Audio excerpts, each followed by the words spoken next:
Tentu Anda masih ingat saat Paus Fransiskus datang ke Indonesia memimpin misa di Gelora Bung Karno. Dan ada momen viral di mana Kardinal Suharyo dinarasikan seperti di dalam video pendek berikut ini.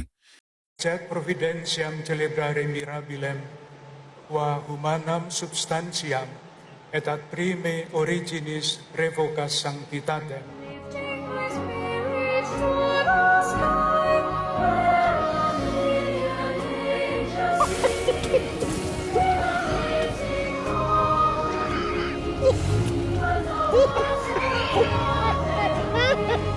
Tahukah Anda apa yang diposting umat Katolik itu? Dan di banyak channel umat Katolik lainnya sebenarnya adalah sebuah pembodohan ciri khas umat Katolik yang disebut sebagai konfirmasi bias atau selektif persepsi di dalam teori psikologi. Apakah itu? Jika Anda seorang Katolik, saksikan terus video ini agar Anda tidak salah paham.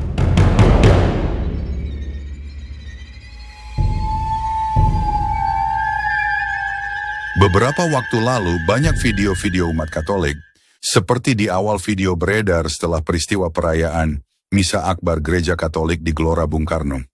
Saat itu saya ingin merespons terhadap postingan-postingan umat Katolik yang Anda saksikan itu. Tetapi saya lupa sehingga akhirnya Kardinal Suharyo muncul lagi di media-media saat merespons perkara korupsi dan penetapan tersangka Hasto Kristianto.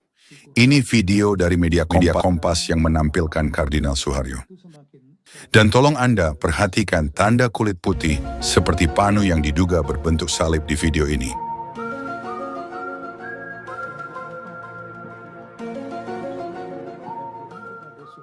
Perhatikan di dalam konferensi pers Kardinal Suharyo, ada juga tanpa putih seperti salib di wajahnya.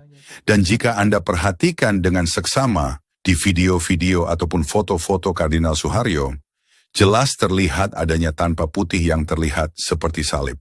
Ini artinya tanda itu memang ada di wajah Kardinal Suharyo, seperti tanda kelahiran sehingga tidak ada hubungannya dengan perayaan Misa Paus Fransiskus di Gelora Bung Karno, yang dinarasikan berbau mistis seolah-olah ada suatu keajaiban di misa tersebut.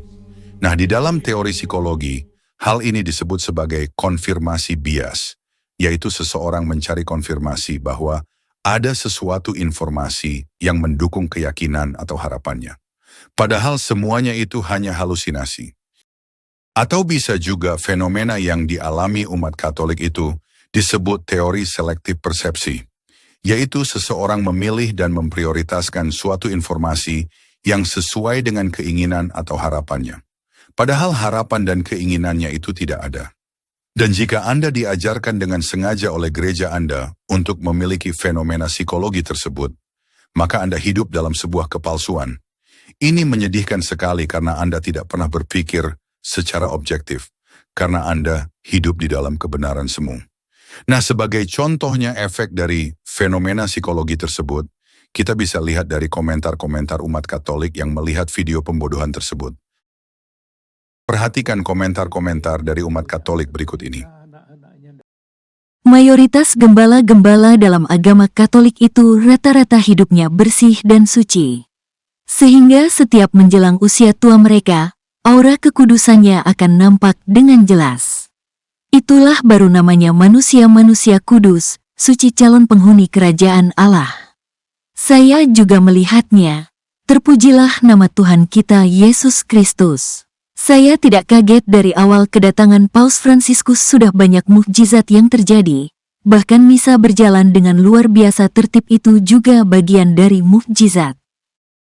Luar biasa ada lambang salib di wajah Pak Kardinal. Semoga makin kuat iman, harapan dan kasih pada Tuhan Yesus. Lihat juga komentar seorang Katolik yang juga senang menyampah di channel ini berkata, Mata yang terberkati Kristus Yesus Tuhan adalah mata yang dapat melihat tanda kemuliaan Yesus Kristus Tuhan, yang ada pada semua putra dan putri Bunda Maria Kristus Yesus Tuhan. Setahun lagi telah berlalu tanpa terasa. Begitu banyak pemikiran-pemikiran yang ada di hati dan kepala saya yang belum dituangkan di channel ini. Semoga di tahun-tahun mendatang saya bisa melakukannya dengan lebih baik lagi. Selamat Natal dan Tahun Baru. Semoga Tuhan Yesus memberkati Anda dan keluarga. Jika Anda seorang Protestan, tolong share channel ini kepada saudara seiman, agar lebih banyak lagi orang bisa memahami ajaran Katolikisme Romawi yang sebenarnya.